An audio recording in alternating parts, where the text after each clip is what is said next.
All right, ladies and gentlemen, welcome back to medicine. Simple name. And the reason that we're calling it medicine, if you're unfamiliar, is because I believe that what we do is real medicine. I believe that diet, sleep, exercise, learning about the human body, these are the things, and the brain, which will be a major focus today. I believe that these are the things that restore you back to full health. There's certainly a time and place for traditional medicine, but there needs to be a much more of a place for what we're going to discuss here today. I am joined today by international superstar Neal Hallinan. Neal Hallinan and I, we go pretty far back. Yeah, we do. We're thinking, how far back now? 2015, Upper West Side. That sounds right. Center. That sounds right. So let's kick it off. I want to know. I want to know your backstory here, and I want to know. So, like I told you earlier, I want this to be like one long story because where you are now is, light galaxies away from where you first began, and even from where I first met you at. And so let's take the listeners, the viewers, on a journey here.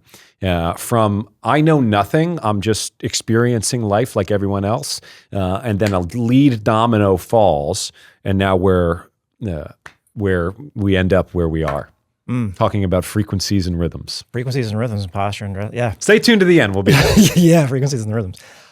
So I guess the easiest thing, because I've lived this health issue intimately, is 13 years old. My ear started to ring. Tinnitus, 14, freshman year in high school. It was after or during Philomena Sorelli and Jessica Ramelli's confirmation party. Son of a nutcracker, man. We had the bass, the Guido music, right? Back in the 90s. The heavy bass, and I got out, and my ears were ringing. Yeah. Never stopped. Wow. But before that, that's when I had to give up pitching. My right shoulder, so much pain. And I was a good pitcher, which was very kind of depressing at that point. Developed tendinitis and couldn't pitch anymore. The amount of pain I would have after an inning, I couldn't even, use the water fountain. My arm would be shaking so badly. So that was another symptom. And the ringing in the ears, that all happened in the 8th and 9th grade area. Then I started getting, hamstring pulls, adductor pulls every sports season. So I'd prepare like a maniac, getting in shape for the seasons. And every season would end early because I would have some sort of injury. And then sophomore year in college at the University of Maryland, I remember turnaround jump shot on the baseline, swish. that was understood. Land on the kind of the edge of the court, and there was a little bit of a lisp on the court, and my foot kind of just went like that. And that's when I had my first SI joint blowout, which is, if you've never, you never, like, it's like no one forgets where they were when JFK got shot. No one forgets when they have their first SI joint blowout because the pain is so intense and so shocking. And how old are you here? I was sophomore year in college. Got it. And then after that, it stiffens up on you. You can't move. You can't put on your pants. You can't turn over in bed. You can't put on your sock. The pain is insane. It's like your upper butt, your lower back. You're not, because at that point you don't really know what it is. Yeah. It's the SI joint. But you can't say it's your lower back. Can't say it's somewhere in the middle. Well, it's the SI joint. And for 14 years after that, until I was age 35, I would have about 3 or 4 SI joint blowouts a year, bilateral. It could be on the right side, it could be on the left side. Neck spasms, plantar fasciitis. I got first in high school, my junior year. Got some, orthotics that probably did not actually help. Were they like podiatrists? Yeah. And just kind of made it worse. So, but eventually that kind of went away to a degree. So I was never comfortable. And even playing sports, I just assumed people's feet always hurt. Yeah. It never occurred to me that people's feet didn't hurt. I was like, I figured my feet just hurt because I played sports a lot. And apparently that's not the case. Yeah. So I was never pain-free, but I thought that was just because I played a lot of sports. I didn't realize that you could play football, baseball, basketball, and be as active as I was and not have sore knees after playing 8 hours a day at the basketball court. I didn't know that was possible. Yeah. I just assumed it was because I played a lot. But so it was my late 20s into early 30s. That was definitely the most depressing So time of pause life. there, and like, what were you attempting at that? That's a decade of time there. How were you trying to solve the problems? No, because at that point I graduated college. I started doing IT work, computer work, which for a farsighted individual who didn't know they were farsighted, and for someone who was then had to sit all day, was the absolute worst thing I could have done. Which I think people are starting to catch on to. Seated postures and sitting at a computer all day, over focusing your eyes and not moving, takes away your brain's sense of where you are in space because all the signals go away. So I'm just getting tighter and tighter and extending more and more and getting more and more pain. It was just nonstop chronic pain. Of course, fight or flight is elevated. You don't know because that's how you're living. You just know you're always in pain. The tinnitus obviously was pretty bad. And so you're just kind of dealing with it. I was dealing with it. Because the internet was still kind of. Yeah, it was but only 2000. Like a PT or a doctor and asking questions. Well, I didn't even think about PT honestly at that point. I went to a doctor, and he just said, "Oh, you got tight hips." Okay. All right, great. But didn't say anything I should do about it. That was the interesting thing. And then for the plantar fasciitis, I went to another podiatrist who said, "Oh, wow, you have really high arches. We have to support those arches." Of course. No, that just put me onto the edges. That just supinated me more. I feel like right now, I need a decompression and pronation. I feel like right now, you're like, we're at a rodeo and you're the bull, and I've got you behind the fence right now, and we're just chomping at the bit to get out, get it all out of there. Yeah. All right, keep going. My bad. So at any rate, no, I didn't. No, I didn't even know. The one thing I could say is if I knew that pain-killing drugs were available, things could have gotten. I would have done them. Yeah. I mean, it was that bad. I couldn't live. Was I suicidal in a way? Would I have ever done it? Probably not. Yeah. But did I have thoughts? Yeah. Wow.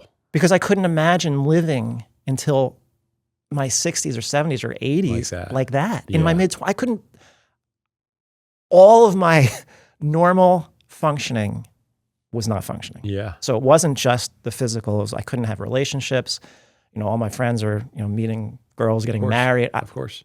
That wasn't going to happen with me. Yeah. So it was the depression and the alienation also that I couldn't do things. And people, of course, they look at it, but you look athletic. You look like you're in shape. Why would you be in pain? Yeah. I freaking know. I don't know. So how does it? What's like the first domino to fall here? Oh, that's the interesting thing. The first domino. I remember the book I found. It was Core Performance by Mark Verstegen. Wow, in 2000, a classic. Yeah, it was a classic. It was revolutionary at the time because of the movement prep. Okay. That they started then calling How dynamic. are you stumbling upon this book? I was in Barnes and Noble because I read a lot. Yeah, and I looked at it and I literally opened to the page where he talks about how when someone has tight hips, you can have other issues in your body because of it. I was like, well, I have tight hips. Yeah. So I bought the book. Yeah. And it was the dynamic warm-ups. I couldn't even do, I broke into such a sweat and started to tremor as I was trying to do like a simple like hip flexor type of stretch, which I probably wouldn't do with people at this point in my life because knowing what I know now, but it was enough to do something to loosen up my hips a little bit that the plantar fasciitis, which was going on for about 4 years at that point in both feet. I couldn't even stand up for more than 5 minutes. My life consisted of go to work, come home, lie down. If I went out on a weekend, because I'm in my 20s, can I get so drunk that I will not feel the pain? Wow, Neal. I did not know this about you. That was it. Wow, and so it did enough to decrease some of the pain in my feet, which was wholly unexpected. Now I understand it. Of course. My feet couldn't go through cycles. But it did enough that some of the pain started to ease up. Was it instant? Or did you just kind of start walking around? And this is a hip stretch? Yeah, it was a dynamic warm-up. It was like a reverse lunge type of thing. Yeah. Okay. And first domino to fall. Yeah, and it did something. I don't know what it did, but it did enough to give my brain a sense of some sort of perturbation, most likely. And so what's perturbation? Oh, this is not perturbing. And this is perturbation. Got it. It's frequencies. Sure. You got a left and a right, an up and a down. You have to have two for biology to work properly, for homeostasis to work properly. Here we go. So at any rate, it was enough to do something to get me out of a state of tension. I mean, well, at least slightly, that the pain in my feet started to subside to a good enough amount that I could then start to actually be upright for any length of time and not be in intense pain. And I had already been to Brazil for my brother's wedding, and I saw how they were dancing nonstop, and I was like, well, it looks a lot more fun to be dancing. A lot of and I said, you know what? I hate going to bars. I mean, I'm still in my mid-20s. I have no game. Sure. I can't talk to people at bars in bars anyway. I might as well start dancing because it looked so much more fun. Yeah. And so I started dancing salsa, and I got hooked. They asked me, I learned quickly. They asked me to teach, and that's where things started to go, at least from a life and emotion standpoint. The pain was still there. Yeah. SI joint issues were still there. Neck spasms were still there. But in terms of feeling better about life and happiness. And so how old, roughly? I started dancing at about 27, 28. Okay. Yeah. Okay. Yeah. Okay, so the book, you read the book, we're starting to get some hip flexor stuff. Yeah. We're starting to dance a little bit. The body's starting to move a little bit. There's a little light at the end of the tunnel. Which now I realize was a big part of it. Right. And so you're in college. What's your major? History. Yeah. So are you working at this point? I was still doing the IT work. Oh, the IT work. Yeah. And then I hated it. I hated every minute of it. Oh, incredible. And really incredible. It's so cool. So, it was misery. I mean, it was misery. Yeah. So it was misery on top of misery. Yeah. And but then my father died unexpectedly, and I had this, I was about 20, around that same time, 26, 27. And from hip surgery. Oh, he had to get replacement surgery. Dealing with similar things, or were you alone on that? No. Well, my dad always had back pain. Yeah, but now I see. Yeah. Oh, he was so extended. Sure. Does my whole family have tight hips? Maybe. For sure. It's possible. Like genetic, you could have a deeper hip socket that doesn't allow for as much range of motion. I'm still not a great squatter. I can get there, but I'm not going to hang out there. So my mom had issues, but. Not like I did. Stuff. Nothing probably out of the ordinary. Got it. Yeah. But so he died, and then I was like, well, I had kind of this realization that you're not guaranteed to have another day. Yeah. And here I am wasting my life doing something I hate. Sure. And I already started dancing at that point at the time he had died. So, and I think I'd already started to help out with teaching. Okay. I'm pretty sure. And so I just a couple months later, maybe 6 months later, I just put in my 2 weeks. And on a whim, didn't no plan. No plan. I mean, I knew I could teach a little bit at night, which was paying me $12 an hour. Sure. In the state of New Jersey. Big bucks. Yeah, the big bucks. $12 an hour, and I just figured I would do something. Figure it out. Yeah, and so I did a lot of odd jobs. I taught English to immigrants. I did a bunch of different things just to make some cash, and then I was starting to really study personal training at that point. So walk us through those steps. Like, what are you studying, or do you look for, what's the guy's name? Mark Verstegen? Yeah, I found his website. His next stuff. Yeah, on a dial-up modem. Man, I can hear the sound now. Yeah. What was your screen name? Oh, I don't remember. Come on, Neal. No, because I think my brother had set it up, so I don't even remember. Okay. I mean, I'm using a dial-up modem. Of course. You know how slow that would have been, and I am just researching whatever I can find. And there wasn't much out there at that point in time.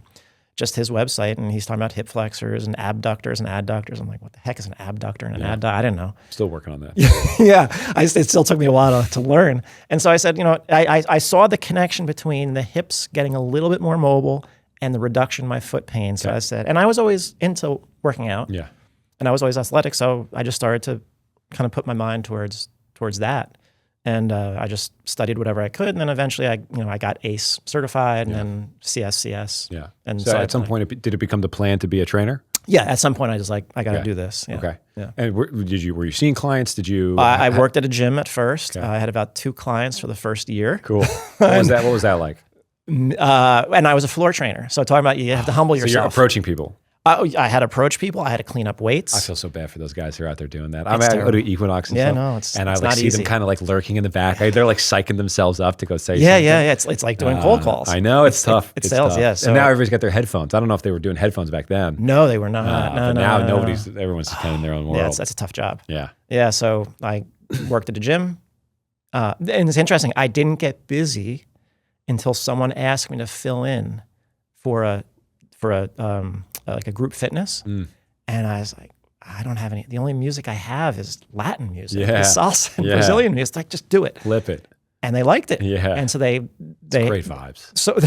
So they asked me to do an actual a twice a week class, and that's how I got people that's how I got like my first, steady roster of training clients was through that group fitness and Latin rhythms. Yeah. And here it seems to, 20 years later, it seems to have worked full circle. Yeah, that works. All right, so you get ACE. You're certified now.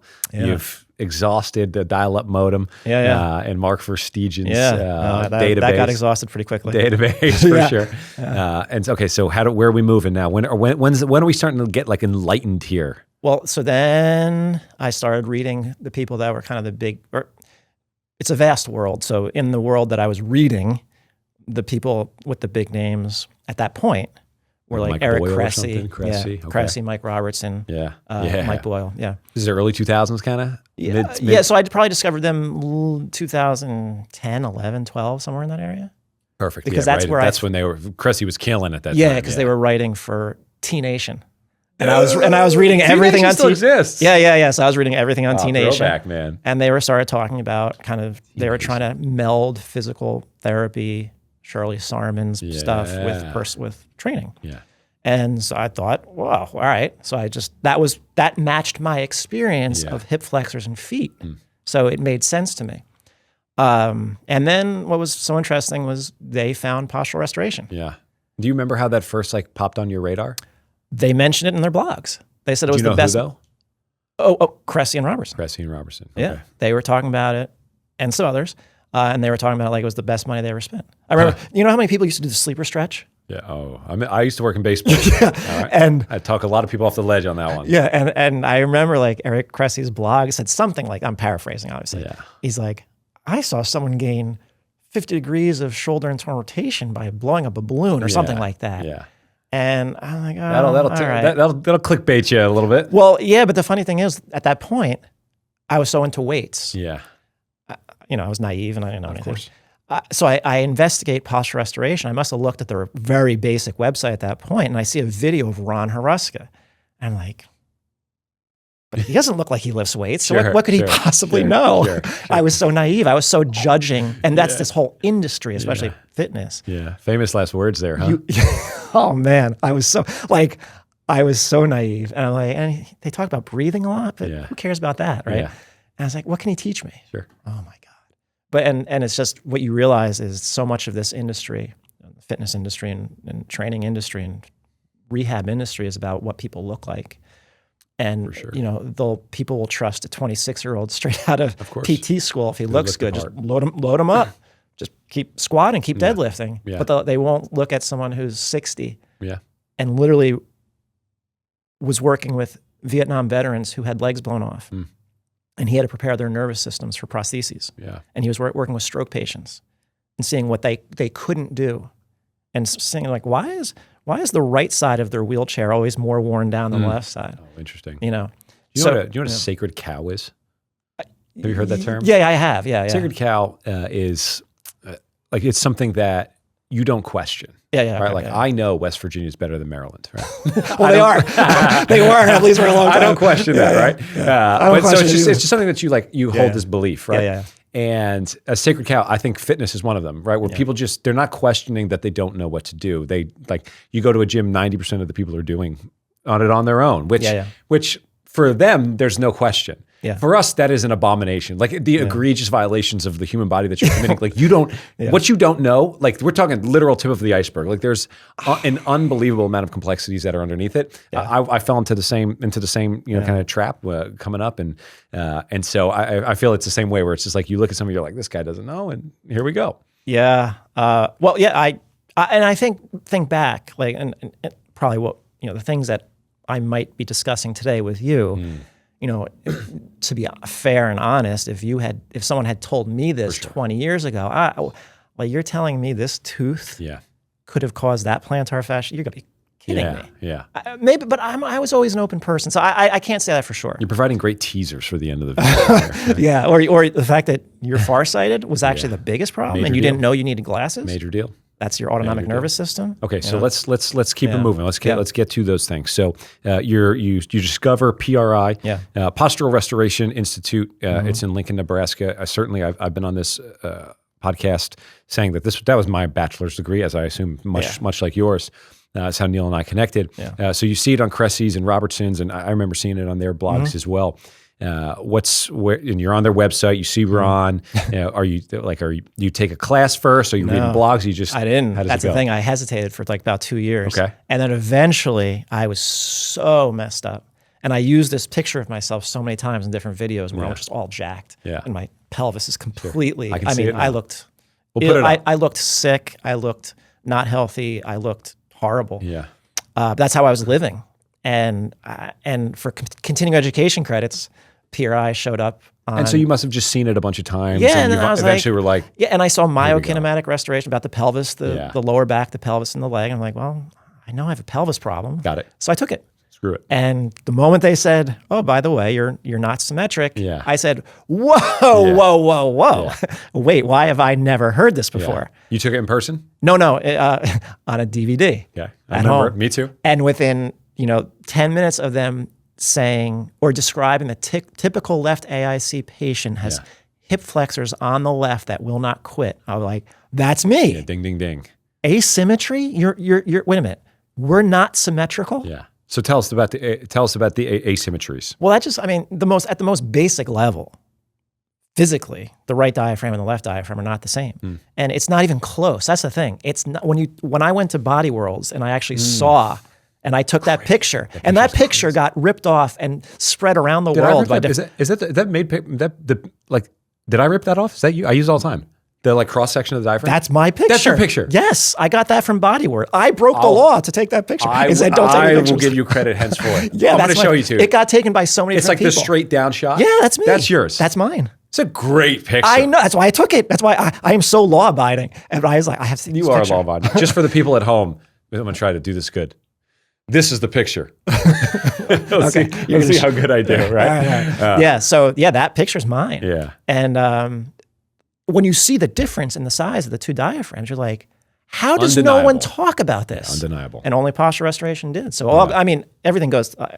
All credit goes to Ron and the Institute. Like I didn't discover anything. Yeah. I might have discovered some things about rhythm, but still, its basis is still asymmetry. So that's, the orientation of the human brain and body to the right compared to the left is undeniable. And once you start doing a couple this, of the things.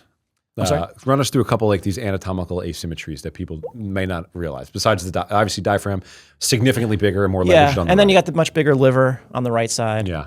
I would say those, physically speaking, I would say those are probably the two biggest. Do you put much emphasis to the fact that the heart's on the left? Is that depressing the diaphragm at all? It is on the left. It is. Doesn't Yeah. allow it to dome as easily, and so the diaphragms have to dome first, so that they can take an inhalation, descend, and then go back up again. Right. If it's all stuck down, it doesn't. There's nowhere to go. It's already down. So And I think that one of the major components of it, and the reason it's such a big deal, is it's breathing, and you're going to do it 22,000 times every single day. yes, Right? Yes. And so to me, and I think to the Institute and yourself, and that's where it starts. Absolutely. Right? Yeah. Okay, so we're learning about the asymmetries. Yeah. You're starting to see that the body is not the same on the right Not the side same. versus It's not the even left. close. Not even close, and it truly is the case. And there's so many asymmetries to point out. Where does the education take you? Where does it how are you connecting the dots to yourself? Well, the funny thing was, I still thought I had a pelvis issue. Yeah. When people, if their issues really are only at their pelvis, they are easy to treat. Truly. They are easy to help. If And they're that's lower usually back, level one, right? That's kind of like that's like the first iteration of the compensation. Yeah. The problem is when it starts to go up to the neck and above, even if it's still just confined to the neck, like you overuse your neck for breathing, still not too hard to deal with. But once the compensations go up into the cranium, Forget it. that's where things get complicated. How does it get up there?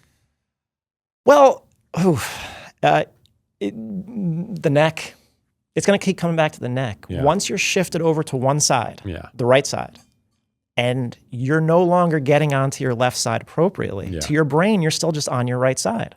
Right. You have two rights and a left. Right. If right now I'm on my right. Right now I'm on my left. But if I just sit here ostensibly straight, where am I? Right. I'm on my right to the brain because we're not symmetrical. Right. So to my brain, centered is still the right. Right. So the only way you can truly be on your left is if you're completely off your right. Yeah. But once the right neck or the anterior neck is heavily involved, it's keeping you over on your right side. Right. Now that right side, you could do left leg lunges, exercises, but your pelvis never turned that way. And your so- rib cage never went that way. So the neck activity never changes and it starts to pull on your cranium. It can start to shift your jaw. Right. It can start to shift the cranial bones. Of course. The head and neck come forward. You're in a forward head, forward neck posture. It can then start to work its way up into your visual system as your brain has to figure out, as your body becomes less stable, particularly over in that left hip area, this brain has to keep you upright without falling. And it will do some strange things to do so. So what happens? There's these asymmetries of the body, right? So which are natural, natural asymmetries. Not a problem. We've all got them, right? Not a And problem. the one question maybe you get all the time is, well, I always get, does it matter if you are righty or lefty? Do you get that question a lot? Yeah. Okay. It's like the common question. Yeah. No, your organs are the same no matter It's what. not I guess gonna there's this condition of in situ inversus where you can be on opposite. And it doesn't matter. Really? It does not. No, because that's another. it doesn't change the testing because Dan Hooglam did a presentation on that. Holy smokes. He's doing a follow-up this year. Okay, that's It a doesn't whole matter. nother- You will still test as a normal Left right dominant pattern Okay. human. Yeah. So because of all of the asymmetries that exist in the body and the way that it's all set up, it naturally predisposes everybody to be more dominant on the right side. Because you are breathing 22,000 times every day, each one of those 22,000 times produces a small rotation to the right-hand side because of all of this dominance. Yeah. So over time, you get into what they call the left AIC pattern. But for the people at home, you can think of that as just kind of shifted over onto your right. The best classical image of this is the statue of David in Florence, which I visited. I took a picture of it so that I'm no longer ripping off the person I was ripping off. So I now use that one. Literally in the I have that picture as well. I was museum. in Florence. Yeah, maybe it was your picture too. Oh boy. So now we know. So you're shifted over to the right-hand side. And so what royalties. Neal's talking about is like, okay, so like if I'm sitting over here on my right sit bone, I've shifted over, lateralized over to the right. You might not even know it. That's the thing. Right. Because your brain adjusts to that's just the default the position. brain's a prediction machine. So it's always kind of predicting what the body's going to need in the next moment. So what he's suggesting is if I crank my body over to the left-hand side, you may not actually get there. You're kind of faking your way over there. Yeah. And that is because of the sheer volume of repetitions that have occurred to lateralize you over onto the right side. Right. So despite it kind of looking as if you're getting over to the left side, technically you're not getting over to the left-hand side. And this is where all of the compensations start to set in because, as I tell my clients, you're not just going to hop on your right foot across, around New York City. You're going to get over there, but now you're going to get over there illegally. Now, in order for you to continue living in this world, now you're layering on all of these compensations and they manifest themselves throughout the chain. And then as they work their way up, as they tend to do, it starts with the pelvis rotating over to the right. The rib cage has to move over to the left to compensate for that right rotation. And then head and neck is going to have to do the opposite to, try to center you. Stay upright. Yes, exactly. To stay upright. So as soon as all of that happens and you get stuck in that one position and you can't get out of that position, that's where we see the head and neck start to become an issue where the upper, the scalenes, the neck musculature is pulling on those upper ribs, trying to get you up. And it's just gravitating from chest, from neck, all the way up into the temporal bone, into Team J, and so on and so forth. So that's kind of how it manifests itself throughout the chain. So you're learning this stuff. You're seeing you're seeing how this is created.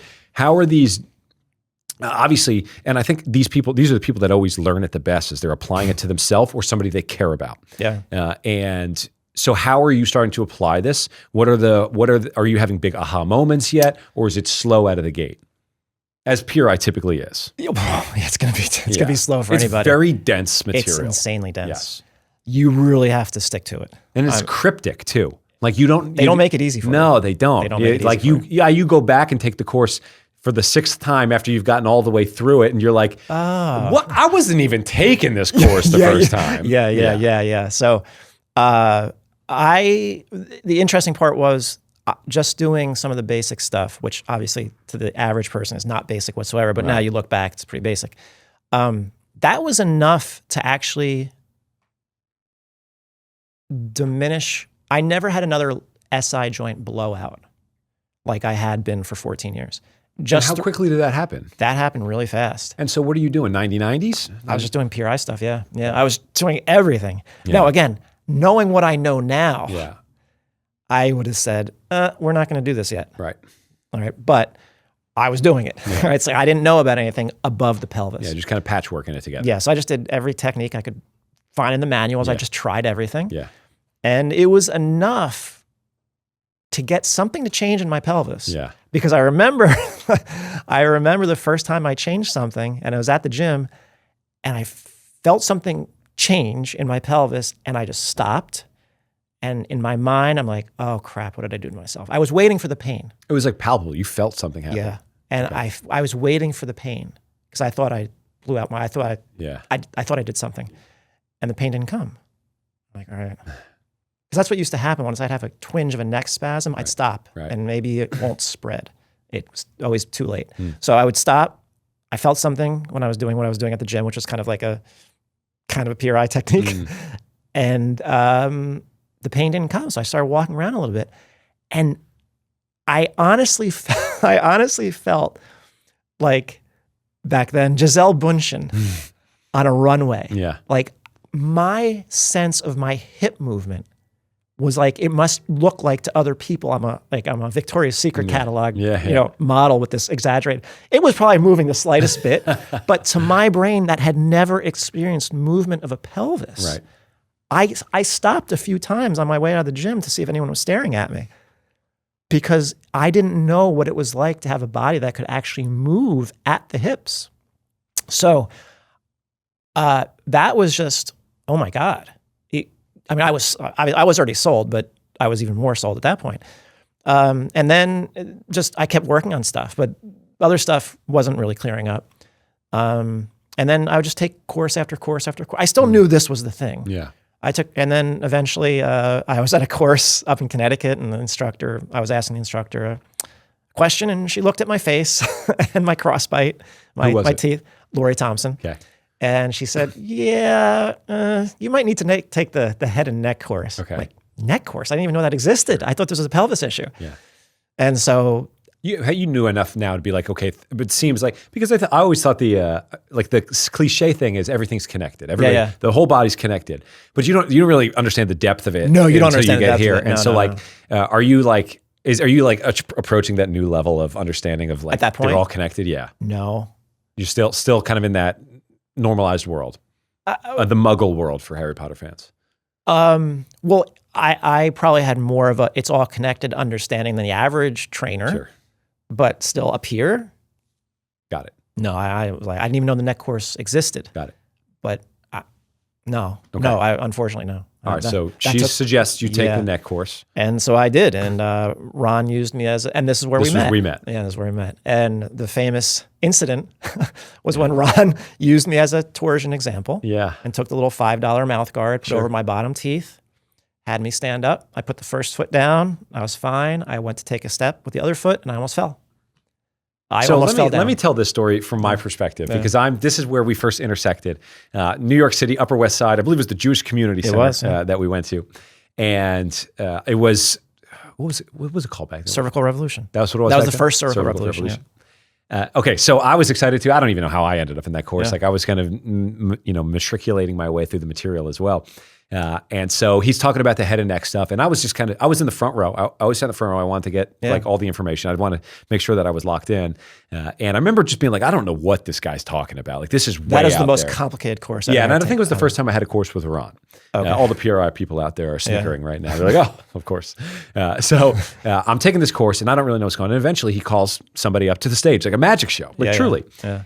And it's you. It's me. So I don't remember at all really kind of what went down, but I remember like there was he put a splint in the mouth, he was taking you through the tests, and eventually you went and sat back down. And I was like on the front right corner, and you were like in the middle, but back, like a couple rows back on the left. And I remember just kind of like lounging and seeing you out of the corner of my eye, and you were like fidgeting, you were like glasses on, glasses off. Yeah. And I was you were almost like stealing my attention a little bit. And I don't know if he calls you back up or he calls on day, you, or the next did you day. raise your hand? I don't remember exactly what happened. I don't remember exactly how it went down, but you got to the point, I think you said, like, I don't need my reading glasses right now. That did happen. That was the second day Okay. after the technique. Okay. Yeah, the first day he just took away my crossbite, and Yeah. that's when my brain was like, "Whoa, I don't know where to go right Yeah. now," and I almost fell. So I was feeling very discombobulated Okay. and nauseous. And did he randomly call on you? Did he No, see you? because I had seen him at a course before that. Okay. And I asked him Okay. about my crossbite. He's like, "Oh, So when you take a PRI come to the next course and I'll use you." That's what he said. He's like, hold my beer. He's like, "Come to the next course and I will use you as a model." Yeah. Okay. So when you take these PRI courses, one of the things that was for me as a skeptic, like they'll bring somebody up. Up front, and they'll take them through tests. And somebody will have like very limited mobility. They'll run them through a test, and then the mobility is like basically a gymnast at that point. Like it's completely restored, and it's dramatic. Yeah. And so you can't help but be like, "Come on, like what is actually is that real? Is he fudging the test? You know what's actually happening here?" And so I always wanted to be like a test dummy as well, so that I could really sense it, right? And so when I was watching this happen, I was like, this is weird. This is like a magic show. Like, this is really strange. Like, is this guy a plant in the seminar? Like, I didn't know. Yeah. And so I emailed Neal afterwards. I don't even know how I got your information. Maybe I saw it on like the list, and I Googled you and I found you. And I asked you, was that legit? Yeah, you did. And you said yes, and I don't know, maybe we like met up for lunch or something like that. And but I don't know how we became homies after that. But it was like I couldn't believe what I was watching, because it was so like, I'm a baseball strength coach, right? And I'm like, how do we increase IR or make them throw faster? And this guy's like throwing his reading glasses in the fire. So pick up from there. So they put it in there. You get discombobulated. How does that manifest? Well, it was just I was disoriented, and once you become ungrounded, I was bilateral, obviously. I was things had gone wrong in my body for a long time. Once your brain has adapted to that position as it's guiding to figure out where you are in space, where to start and where to stop. I didn't have a lower body that could move normally. I didn't have the ground as a reference. Gravity did not push me into the ground effectively, because I was already extended. When you say like reference grounding, that's like stability in the system, right? Like the body is like proprioception. The body's feeling itself move through space. It's just something for the body to hold on to as they're just going about their daily life, just so the body feels safe and stable. And to understand where it is. Because you had these illegal called a grounding systems built into the body, and what the splint did was remove them, and now you no longer could rely on these dysfunctional sources of stability, grounding, proprioception, and so now you're kind of in this nebulous. Yes. Okay. So I think what's really important to keep in mind about this, because otherwise it doesn't make sense, is your brain does not inherently know where you are. It's a weird thing to think about, but if you took I saw this slice of a rat brain in Nature magazine, and you could see the billions of neurons in this tiny slice. It's no different. If they did it to you, you would see the same exact thing. There are slight differences in the types of cells that are in the brain, but it's just neurons. Your brain does not inherently know where you are. Your body to your brain, you have to remember this. Your body to your brain is just another source of incoming sensory input that your brain has to figure out. Great book to understand this is How Emotions Are Made by Lisa Feldman Barrett, or Lisa Barrett Feldman. But she makes that, when I read that was like the easiest way to understand it. Your brain has to figure out what you are doing at all times. We just take it for granted that we know. But your brain doesn't know. It's giving you the experience of you. It's interpreting things. And one of the ways it does that is through what we call references. Your brain has to sense a heel, arch, big toe to understand forward progression. It has to sense molars and canines. So my head can move. So my jaw can move. And my brain can say, did I just move my jaw? Or was that external movement? The feedback will come when it feels it. So without heel, arch, big toe, which my feet were not getting when I had plantar fasciitis. It was just edges of the feet. My brain is literally lost. It does not know what the ground, how my feet are interacting with the ground, the floor. It does not know because it never sensed a normal sequence of events. It's impossible. I was pitching like that. I was pitching with a body that never shifted to the left. I know it because I looked at my cranium. Now I know my cranium was already in the wrong spot. Right. So here I am pitching on a brain that's probably using postural reflexes so that I don't fall. And here I am trying to pitch through it. No wonder my shoulder fell apart. It was restraint. I was in a position of constraint. And yet here I am trying to play sports through that constraint. Not because there was anything physically wrong with my physical body. It was because my head was over here. And the orthodontist straightened my teeth with my head over here. And it locked me into that aberrant position. So I didn't have references. I didn't have the ground underneath me. Yeah. They took away that crossbite, and now my brain said, where am I? Right. And I got disoriented. It was required because I had to reorient using normal surfaces and feet called the left side and the right side. But if you take it away and you don't replace it with something, you're going to be disoriented. And I was feeling very disoriented. That's what you saw was Neal Hallinan in a very disoriented state. Sure. And yeah, my visual system was fluctuating at that point. All right. So you're destabilized, you're ungrounded, you're now able to make changes. This was a profound moment for you, right? Life-changing. Life-changing. Yeah. Okay, so now you're starting to see the connections between the head and the neck, the jaw, the teeth, the occlusion, teeth touching each other. Yeah. The course ends. You have the greatest lunch date of all time with yours truly. I assume that's how we did it. But and then where do you go from there? Where did I go from there? Well, then I unfortunately found out I was farsighted because I didn't know my visual system was challenged. How do you find that out? Again, the vision course? No, I remember I was at a course and there was an optometrist there. Yeah. And I had reading glasses on and I looked at the board and then I looked down again to read and he said, wait a minute, did that look blurry when you looked in the distance? I said, no. Like, all right, I think you should get an eye exam. Let me quickly connect those dots for somebody who doesn't see, because like you, everybody whose first time they hear teeth or vision, they're like, what the, that's coming out of left field. Yeah. So to make it really simple, the muscles of your eye, there's muscles of the eye that allow you to see far and then see close and left to right. They're able to move it. They're connected to a bone called the sphenoid. Now, despite popular belief, the sphenoid can definitely move. Despite what ChatGPT told me yesterday, it does. It can definitely move. My face would not have changed shape. 100. And we'll put up the pictures. It's undeniable. Yeah. It's undeniable. You're far more handsome now. Thanks. I appreciate that. And so the muscles of the eye, they're attached to this thing called the sphenoid. When you're seeing close, when you're seeing something up close, or then when you stretch it to see far, the shape of the eye changes, right? So it elongates or it heightens. I don't know what you would call that.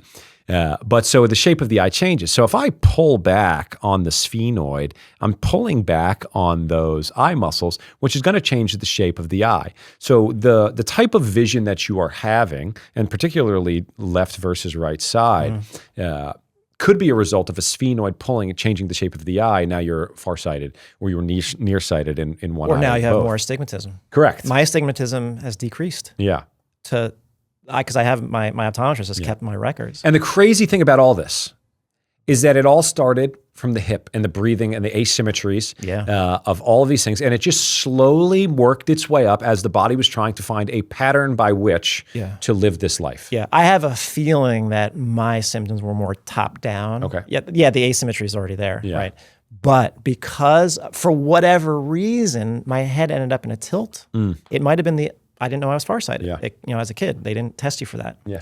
So it might have been for whatever reason, my head ended up in a tilt, and my oral cavity may have developed, inappropriately in a asymmetrical way that didn't match the normal asymmetry. But the problem is, once they straightened my teeth, and they expanded me, which I needed definitely, but once they straightened my teeth with my head tilted, they locked me into that position. Right. So here I am through youth. No one can think that if you're like this, that it's not going to influence the rest of your body. Sure. I mean, it does. Sure. Hugely beyond you. I mean, was that responsible for all my symptoms? Probably. Yeah. Doing what I do now and how I see this present. Yeah. I know for a fact. Right. Yeah. So it was responsible for my body. As Ron said, my lower body was never the problem. It was the victim. Yeah. I was a great athlete. Yeah. That's what still drives me crazy. Sure. My body had no problem. It was my visual system and my jaw and my teeth position that were driving me into this pattern that didn't let my body function normally. Yeah. And a lot of people are in this situation. They don't know it. They're being treated only for the lower body because they have back pain. You know how many people have SI joint pain because their bite is off? Until you restore normalcy in a bite, which doesn't always require a dentist. It does require to get to a left side and feel your left molars so you can actually get to your left. But it doesn't mean you necessarily, but until the brain understands how to shift a body to the opposite direction and then the jaw to the opposite direction, it doesn't understand what true left stance is. So you got to get the jaw moving. So the head can move. If the jaw and the head don't move, they get locked, your body is not moving. Well, you'll move, but you're going to do it through constraint. You're going to do it through restriction, and you're going to start to have pain. Yeah. Okay, so you're starting to learn about the vision. You're learning that you're farsighted, you said? I'm farsighted, which is not the norm. Most people are nearsighted. That's right. Yeah. And so how are we connecting the dots here? How does it all come together? How do you, and you've had a profound fix, and like, how was it solved? I was just piecing things together. So did I have setbacks? Yeah, because And your pain at this point, are you, like, by the time I met you, where was the pain at? Well, the great thing was I had never had another SI joint blowout like I used to, like I had for so many years. Yeah. And the next spasms, they stopped. So you knew you were on the worst of the worst. Yeah. So everything else in my mind, like I was never comfortable to begin with. Yeah. So having tension in my calf, because that was another annoyance. I was like, that's annoying, but who cares? Like, so I realized that could drive someone else like insane. Yeah. So that's why pain is so subjective. Yeah. So what I just thought of as annoyances, other people might be like, this is ruining my life. You know, that's the interesting thing about pain. So to me, it was more, once I never had those SI joint issues and the plantar fasciitis again, I was like, I'm thankful, you know, but now it's even, better because I don't have that much of those. Sometimes I would go through cycles of tension, but I never really got worried about it. And so it would generally dissipate. But the more you over-focus on a symptom, the more likely that symptom's going to grow in your brain's awareness of like, oh, wait, this is a threat. If you just kind of use, mindfulness and just like, it's annoying, but it's more annoying. It's not life-threatening. Sure. It's more annoying. You learn to live with it in different ways. But no, so I'd get stuck in cycles of tension that I'd feel generally in my right calf, sometimes in my lower back on the left, but not the SI joint. Yeah. Never the neck, which is always I've found odd. But beyond that, like that's just kind of what I've dealt with for the past 6-7 years. Sure. But even now, like that hardly happens. Yeah. So when you were on your mission, your crusade to restore yourself, I know I can't remember. Did you get braces, any orthodontia or anything like that? Oh, I tried. It didn't. I was not prepared for that. That would be way too long of a story. But you don't want to try to fix teeth or straighten teeth on a body that cannot yet alternate. Okay. It's just going to put you back where you started. Okay. So I'm huge on that. Okay. Like you have to. So how were you influencing the bite? I had a mouth guard. Yeah, I had 3. The first 2 weren't properly made, so that's another issue. Okay. That's why I'm very militant about it has to be done in accordance with a PRI therapist who can guide you through the process. Frank, that's my go-to. Yeah, same. With a dentist who knows how to make them. You cannot just go to a dentist and make a splint who doesn't understand the context in which it's being made. Yeah. It's not for the teeth. It's for a brain.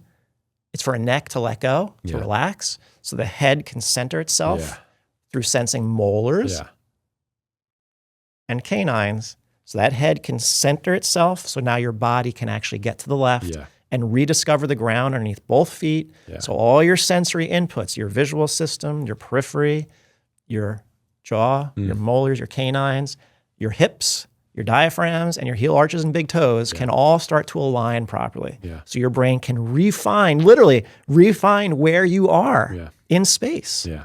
And if you've been living in that position for a really long time, that can be difficult. For sure. Your brain has to reorganize all of its sensory input and align it with muscular output. Yep.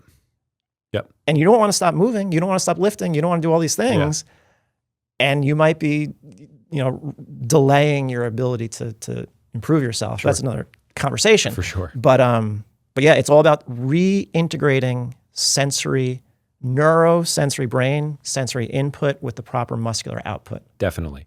So the way that I interpret that, and the way I have interpreted that, is that the brain is the gatekeeper to all of this. Without the brain's permission, none of this is possible. Go or no go. Yes. It's going to say yes, or it's not going to say yes. And that's it. And so that's been a big thing for me. A major thing for me is like, if you're not addressing that, you're going to miss the boat on so many people. The vast majority. Yeah. I mean, it's a major deal. And so what happens is we all have. That's not to say that everyone has a cranium issue. It's just that the brain is still the driver of any pain syndrome, because pain is created in the brain. It's not. That's the important thing. That could be a disruption of homeostasis. That's where I'm really leaning towards. That's why kind of what you said in the beginning. Right. Health. Well, pain and health can go together for a lot of different ways. Yeah. And to me, pain is, not to cut you off, but I think it's an important point. When you look at pain research, pain is a creation of the brain. Just hitting yourself is not enough to create pain. Right. The brain has to decide that whatever that sensory input was to my hand was worth a pain response. And the same neural circuitry that is involved in creating, especially chronic pain, is the same neural circuitry that is involved in depression, anxiety, and homeostasis, maintaining and predictive homeostasis. Oh, yeah. So allostasis. Yeah. So that's how I think of pain, as just another, quite often, if there's no injury, right? We're talking about pain of unknown origins usually. To me, it's another sign of disrupted homeostasis. Yes. A brain that can't make a prediction on where the left side of their body is. Yeah.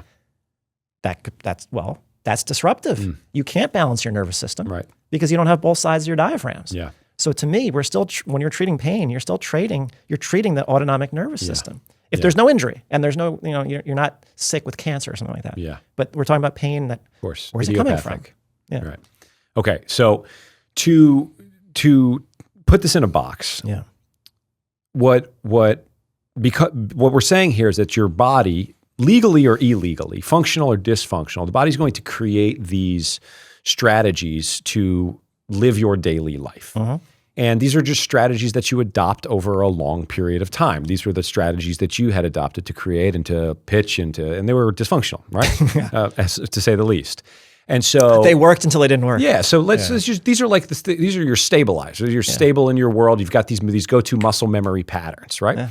And so what we're saying is that the brain is the gatekeeper of all of this, and they're kind of taking all of this input from the environment to decide, what's going on. Mm-hmm. And so by putting the splint in your mouth, by putting the lens over the eyes, what you're doing is you're taking away, because they're such major drivers of, and there are certain parts of the body, the feet, another one, in which they almost have like a bigger lever to pull in terms of your biomechanics, your movement ability, your pain, and all of that. Yeah. And so the teeth, putting a mouth guard over your bite is one of those levers. So by doing that, it removes your body's ability to find its usual go-to patterns. So now you're in this state of nebulous, and what Neal is saying is that now is your opportunity. It's the open window. It's the open window to go in there and put in the right stuff, to implement the right programs. Right.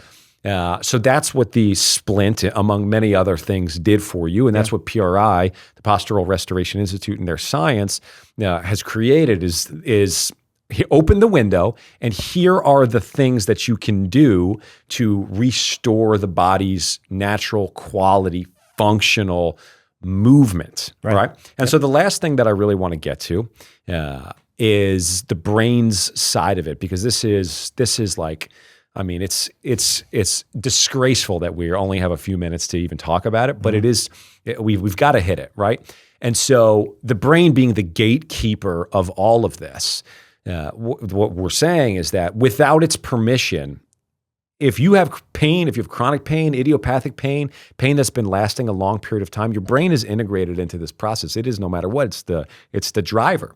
And I mean, open up the can.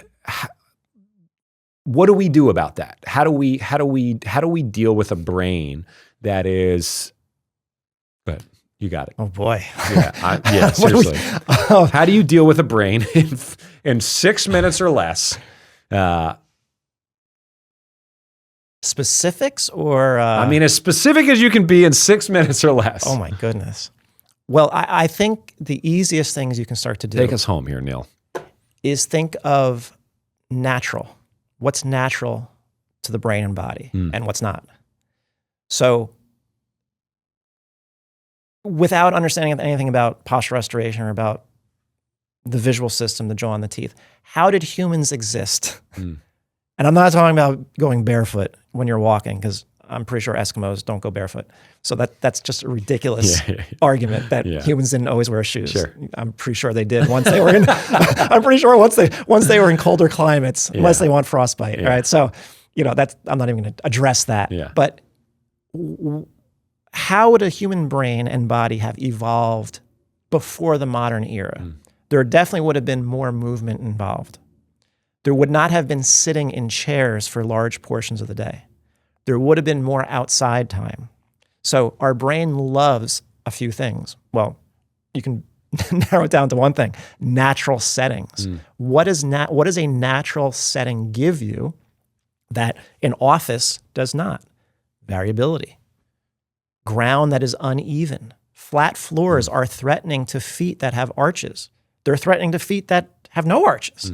Your brain will never sense a transition of heel, arch, big toe, a waltz, a rhythm. When it does not feel, and I'm not talking, and this is the important thing, when I'm talking about the heel, I'm not talking about the plantar surface underneath the heel. We're talking about the edges. The sural nerve innervates the edges of it. The dermatome for the plantar surface of the heel, which is, the dermatome is like the area of skin that's innervated. It doesn't treat the plantar it treats the plantar surface of the heel and the arch as kind of the same thing. Where it's really different is the edge of the heel. So if you're in a very soft shoe or on a flat floor, the edge of the heels do not get stimulated. So you're never actually heel striking. If you're not heel striking, your brain can't get that rhythmic input of supination and pronation. You're going to extend. That was me. That was how I was living. So uneven earth, you could be barefoot on uneven earth, and that earth, because it's hitting the foot in all different directions, because it's undulating, because it's, what was the word we were using before? Perturbating. It's perturbating you. It's giving that ground, that uneven ground is perturbating your foot, so your brain can understand, oh, this heel and this arch are not the same thing. And that big toe, they're not the same thing. You now have a 3-note progression. That your brain can say, oh, that's the right foot. Oh, it happens on the other side. I can relax now. You can change all of these tests, putting on a better pair of shoes. The moment someone comes in with a minimalist shoe, they're failing everything. They're bilaterally extended. They're so proud of it. I put them in my old pair of A6 Foundations. Their hip flexors are off. Their neck is more relaxed. They got full shoulder internal rotation. They're 23 years old. What could really possibly, if you're not like me, really what's wrong with your body? You're tense. You're stuck in extension. So natural surfaces, real earth. You don't get that in New York City. So you got to get a good pair of shoes that will give your brain sense of stability. There's a Pure Eye shoe list. You can look it up. It'll tell you what will give your brain that natural sense of perturbation that you cannot get because you live on flat surfaces. Number 2, get outside. Number 3, brains love expansive space. When you stare at a computer, which we all do, and phones, you are literally training your brain to ignore peripheral space. The problem being, peripheral space is what your brain uses to locate you in space. So once you're training your brain to no longer perceive the periphery, particularly on the left, because we have a deficit, you will match that collapsed visual space and you will extend and your head and neck will come forward. Now you're a neck patient. And now you lost the ground because once you extend, you're not going through heel, arch, big toe. So you need to integrate space and the ground so that gravity is not a threat.